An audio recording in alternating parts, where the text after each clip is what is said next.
My Lord and my God, I firmly believe that you are here, that you see me, and that you hear me. I adore you with profound reverence. I ask you for pardon of my sins and grace to make this time of prayer fruitful. My Mother Immaculate, Saint Joseph, my Father and Lord, my guardian angel, intercede for me. I'd like to start my prayer, Jesus, praying for relatives and friends of mine who might be called Michael or Gabriel or Raphael, the names of the three archangels whom we celebrate today in the Church's liturgy. We hear these names in shortened forms, maybe like Mike or Gabe, Rapha. Sometimes some cultures have the feminine form of some of these names. You have Gabriella, for example. Well, I'm praying for the Gabriellas of my life, Mike, Gabe, Rapha.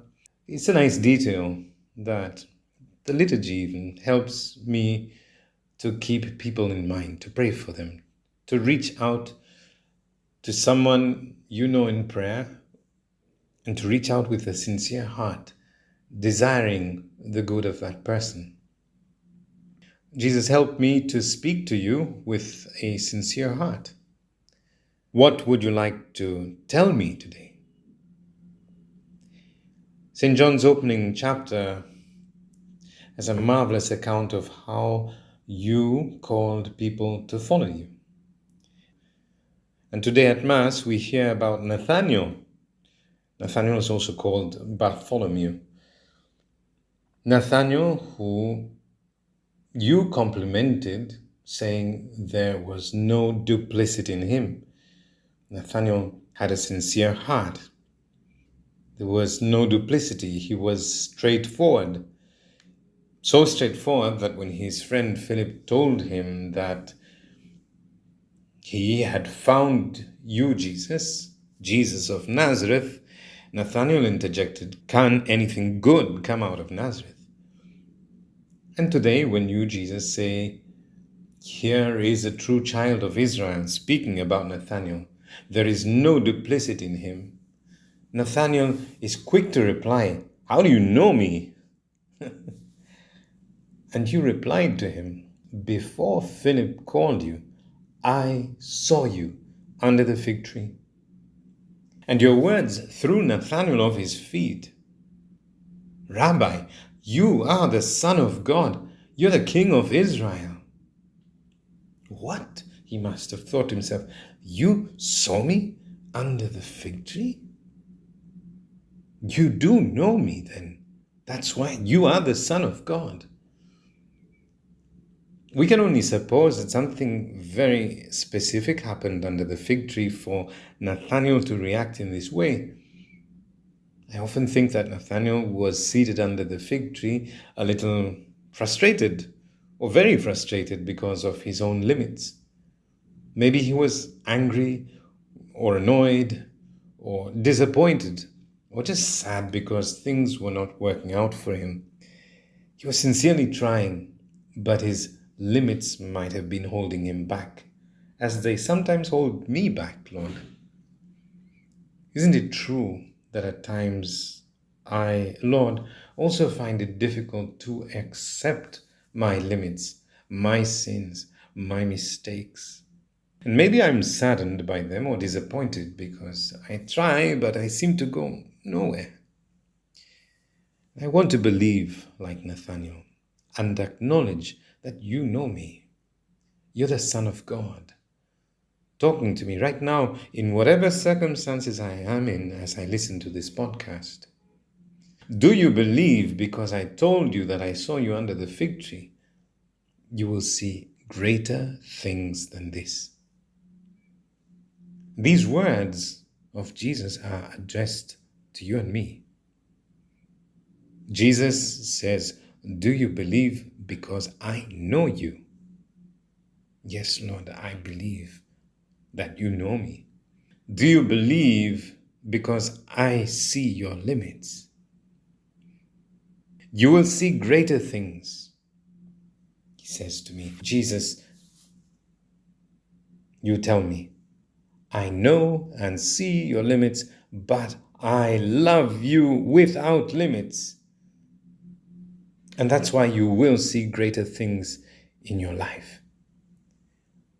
Jesus, teach me to have a sincere heart, one without any duplicity, ready to accept my limits and ready to accept your love for me. We are God's beloved children always. God loves us the way we are, and no sin, no fault or mistake of ours makes him change his mind.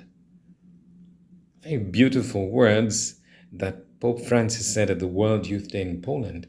There's no sin, no fault, no mistake that can change your mind about me, Lord. If you're a tennis fan, you will know that last week the tennis world was left stunned because an old-time favorite, Roger Federer, tweeted that he would be retiring from professional tennis.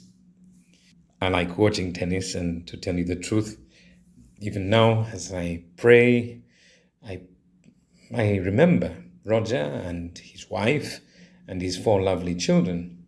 I desire that you bless them, Jesus. Can pray for the people we support in football, and it's really beautiful. And I might have gotten a little distracted there, but I bring this up because Roger announced his retirement and explained that the past 3 years have presented challenges in the forms of injuries and surgeries. And I quote him, "I've worked hard to return to full competitive form, but I also know my body's capacities and limits. And its message to me lately has been clear. I'm 41 years old. I have played more than 1,500 matches over 24 years. Now I must recognize when it is time to end my competitive career." Can you imagine how difficult it must be to turn away from a sport after almost a quarter of a century playing, being at the top, and then admitting, I know my limits. It's time to end. This kind of sporting spirit is commendable, something that Saint Josemaria many times advised us to apply to spiritual life. And Jesus, today, I ask you to accept my limits, even if they are physical limits. And sometimes I think I'd like to be informed, but I'm not.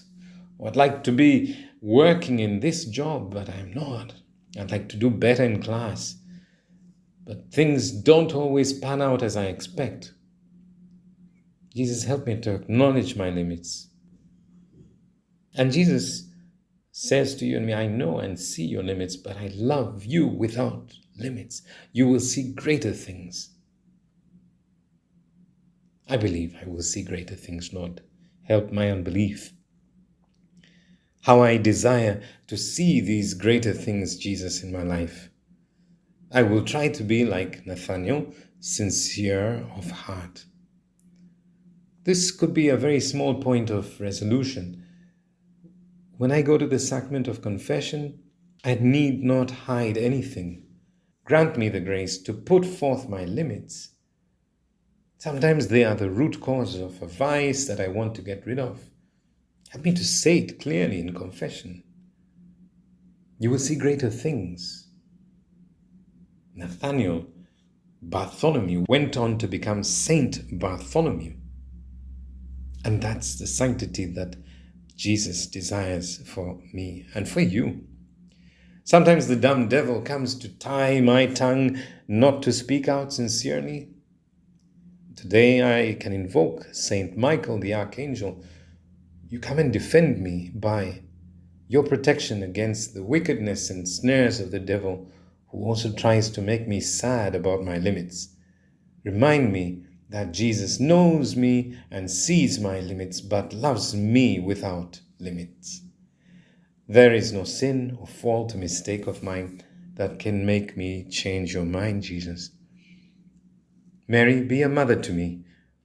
I have a reason to smile today because your son promises me that I will see greater things in my life, I need not be afraid of my limits. I'll just try to sincerely accept them and build with the grace of your Son, Jesus. I thank you, my God, for the good resolutions, affections, and inspirations you have communicated to me in this meditation. I ask you for help to put them into effect. My Mother Immaculate, Saint Joseph, my Father and Lord, my guardian angel, intercede for me.